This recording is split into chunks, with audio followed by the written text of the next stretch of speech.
Still the Place with Laura Layton, Courtney Thorne-Smith, and Daphne Zuniga, an iHeartRadio podcast. Hello, ladies. Hi. Hello. Welcome to this Melrose Minute. So we had so much fun. We went on such a tangent on the last recap talking about bad hair experiences, and we realized we're nowhere near done. So much more to talk about. I'm going to pull my hair up and like I always joke Take a about, pencil. let's talk about my hair, but I realized, I think I actually do want to talk about my hair. there's a reason all of us wear our hair the exact same now. Like we don't do anything with it. Like I don't care what I'm doing. It's always the same. I can't And you say guys the too. same for myself. I go through, like, I'll grow it out really long because I That's just true. ignore it. And then I'll go, nope, I'm going short. And I'll do like a really drastic haircut and then go, what was I thinking? And then Well, I got to can't even go through every wait for your phase. drastic haircut.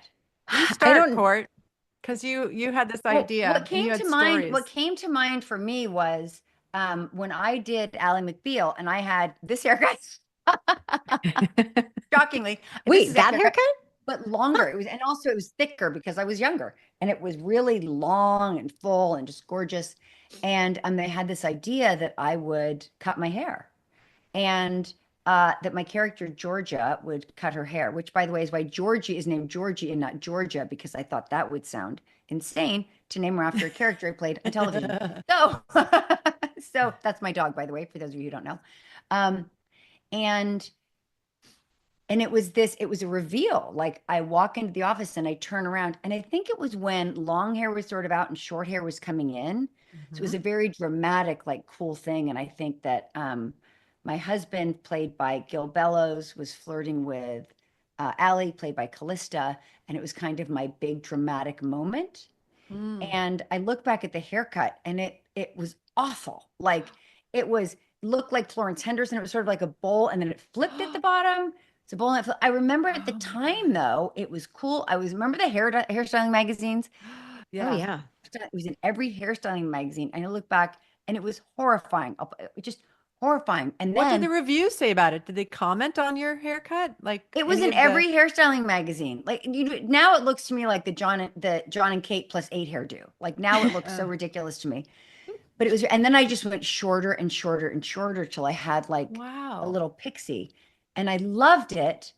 But there's nothing else you can do with the pixie. No. Right? And you feel kind of naked. So I don't think Yeah. I'll ever do that again. And growing then- it out is so painful.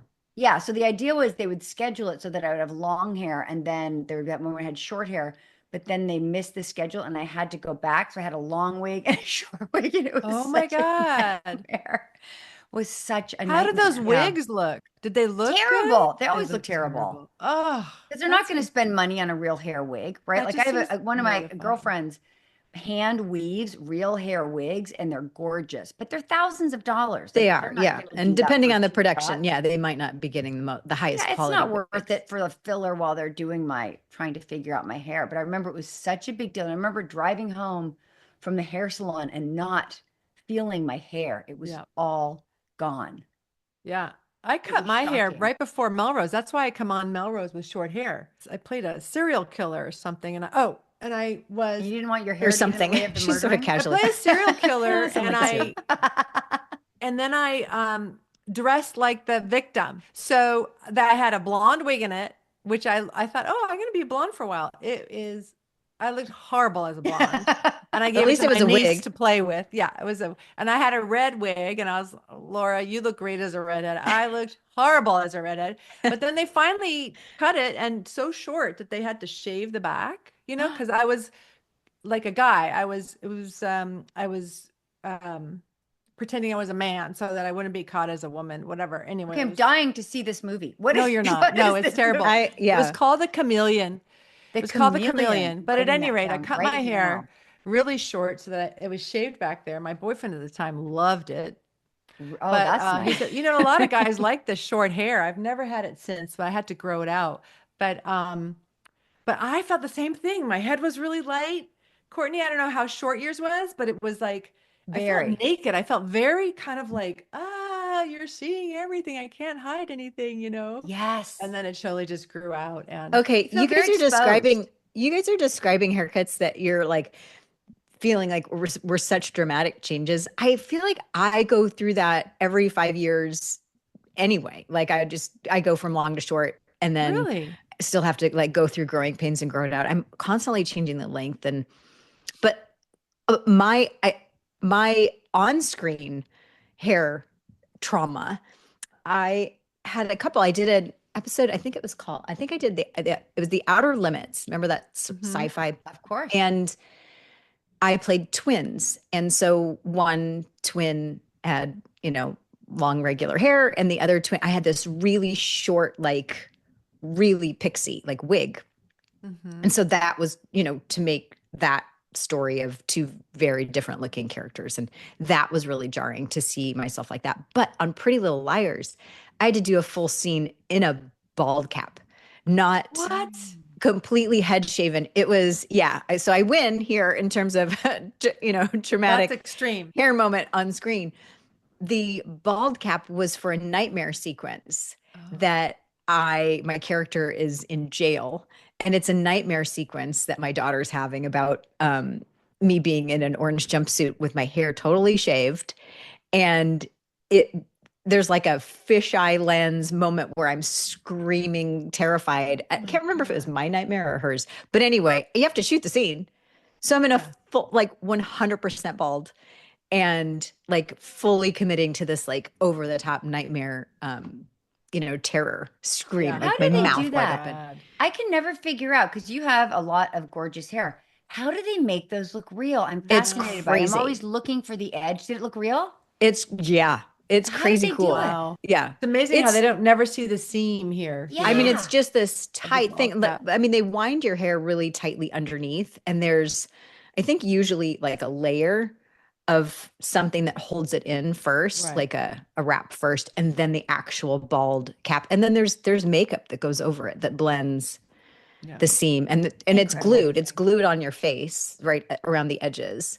So it's glued to your face, and then makeup to cover the seams, and then to come off, it's really like pulling it all off. So And you have that Charlize Theron moment when you went, "This is good." I mean, I did take a lot of pictures and send them to my family at the time, and they're like, Okay, "Holy those pictures you have to find. We're gonna have to Those find pictures them. you have to. You I can find the share short them. hair. Oh, mine's alley, on and I can screen find the too. home It's not hard to find. Wow. Yeah. But nowadays, you said, Court, you haven't changed your haircut. I always do kind of the same. Sometimes I'll do some highlights or something. But Well, I do. I'm with I Laura. don't. I go short every few years, and then I go, "What am I doing? yeah. Why do I ever?" And I think I see a cute picture. Or I think I'm too old for long hair. I have to get it cut short, and I do it, and I go, "Why?" Like at this Yeah. point, I'm like, I don't care. I'm more comfortable with longer hair. I Yeah, me too. I think it's more flattering for me. I like the idea of wigs too, that you can like try something new without fully committed. Like I dyed my hair blonde for a role. Like, oh, I think this person, she was a reporter, and it was a Naked City movie, like the old film noir sort of remake of it. Peter Bogdanovich directed, and I was playing this wow. like reporter, and I was like, she needs to be blonde, and instead You of said just blonde, or they wanted you to be blonde? now I don't remember if it was just my idea of the character or if it was, mutual. But instead of just going, oh, I want to wear a wig and be blonde that way, I dyed my hair, which was a huge mistake because going from red to blonde, nearly impossible to get all of the red out. And so there was a couple days there. It was like a few days of a process to get it to be actually blonde. And in between, it's sort of like this apricot color. It's not red, it's not blonde, it's kind of pink, and it's like an apricot. And it was really unfortunate, and I was terrified. Like, oh And my did it gosh. strip your hair? Oh, it was trashed. I had a really great hair colorist doing it, but it was just so many processes to get it. This is Courtside with Laura Correnti, the podcast that's changing the game and breaking down the business of women's sports like never before. I'm Laura, the founder and CEO of Deep Blue Sports and Entertainment, your inside source on the biggest deals, power moves, and game changers, writing the playbook on all things women's sports. From the heavy hitters in the front office to the powerhouse women on the pitch, we're talking to commissioners, team owners, influential athletes, and the investors betting big on women's sports. We'll break down the numbers, get under the hood, and go deep on what's next. Women's sports are the moment, so if you're not paying attention, you're already behind. Join me courtside for a front row seat into the making of the business of women's sports. Courtside with Laura Correnti is an iHeart Women's Sports production in partnership with Deep Blue Sports and Entertainment. Listen to Courtside with Laura Correnti starting April 3rd on the iHeart Radio app, Apple Podcasts, or wherever you get your podcasts. Presented by Capital One, founding partner of iHeart Women's Sports.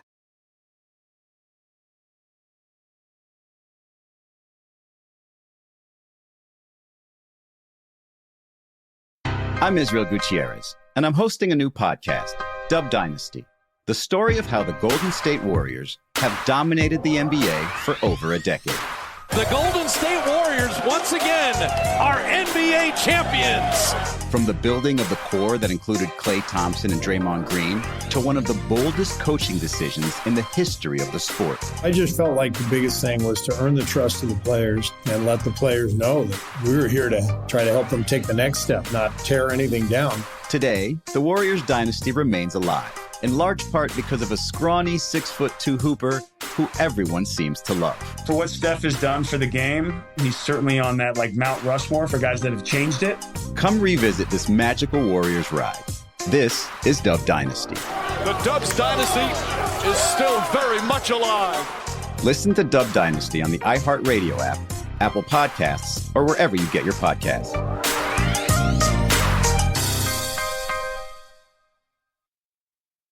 I'm Camila Ramon, Peloton's first Spanish-speaking cycling and tread instructor. I'm an athlete, entrepreneur, and almost most importantly, a perreo enthusiast. And I'm Liz Ortiz, former pro soccer player and Olympian, and like Kami, a perreo enthusiast. Come on, who is it? Our podcast, Hasta Abajo, is where sports, music, and fitness collide, and we cover it all, de arriba hasta abajo. Sit down with real game changers in the sports world, like Miami Dolphins CMO Priscilla Shoemate, who is redefining what it means to be a Latina leader. It all changed when I had this guy come to me. He said to me, you know, you're not Latina enough. First of all, what does that mean? My mouth is wide open. Yeah. History makers like the Zucar family, who became the first Peruvians to win a Grammy. It was a very special moment for us. It's been 15 years for me in this career. Finally, things are starting to shift into a different level. Listen to Hasta Abajo on the iHeartRadio app, Apple Podcasts, or wherever you get your podcasts. Presented by Capital One, founding partner of iHeart Women's Sports. Yo, K-pop fans, it's your boy Bomhan, and I'm bringing you something epic. Introducing the K Factor, the podcast that takes you straight into the heart of K-pop. We're talking music reviews, exclusive interviews, and deep dives into the industry like never before. From producers and choreographers to idols and trainees, we're bringing you the real stories behind the music that you love. And yeah, we're keeping it 100, discussing everything from comebacks and concepts to the mental health side of the business. Because K-pop isn't just a genre, it's a whole world. And we're exploring every corner of it. And here's the best part. Fans get to call in, drop opinions, and even join us live at events. You never know where we might pop up next. So listen to the K Factor on the iHeartRadio app, Apple Podcasts, or wherever you get your podcasts. This isn't just a podcast, it's a movement. Are you ready? Let's go.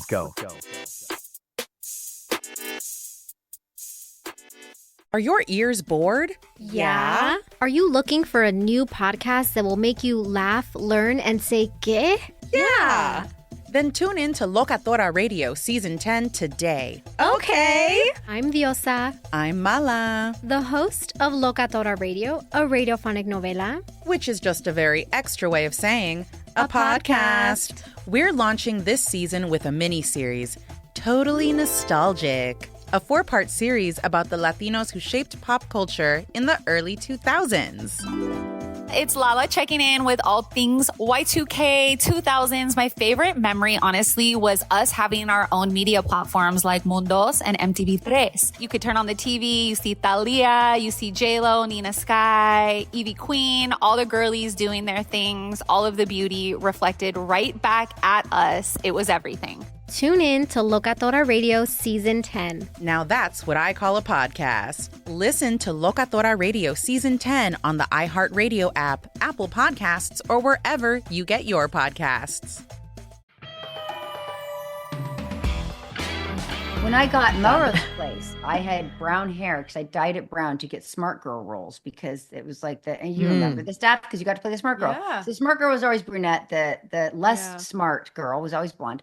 And I wanted to play smart pretty girls. blonde. I dyed it your color, Daph, really. And like blonde wasn't good on you. It was terrible on me. Like I looked like death warmed over. I had to wear a lipstick. I couldn't have a natural look because it just completely washed me out. So when I got on Melrose, I spent 6 hours at the Stewart. Remember, it was a famous colorist in Beverly Hills. They sent me to Stewart somebody, 6, 7, 8 hours in the chair of process after process. And then still in the first few episodes of Melrose, and even in this one, I still have like a strawberry blonde tint. And I don't have any actual red in my real hair. As long as it's not apricot, because that's not strawberry. That's an entirely different fruit that you shouldn't have on your head. It was like I had red and blonde and brown. It was very brassy in the beginning. I wish I had a picture of that apricot too, just to prove it to you. It's like I believe a you. weird. So we're gonna have to have our producer pull some really fun photos. Yeah, we should all go find some. Bald Laura. But now, I have plenty of humiliating ones.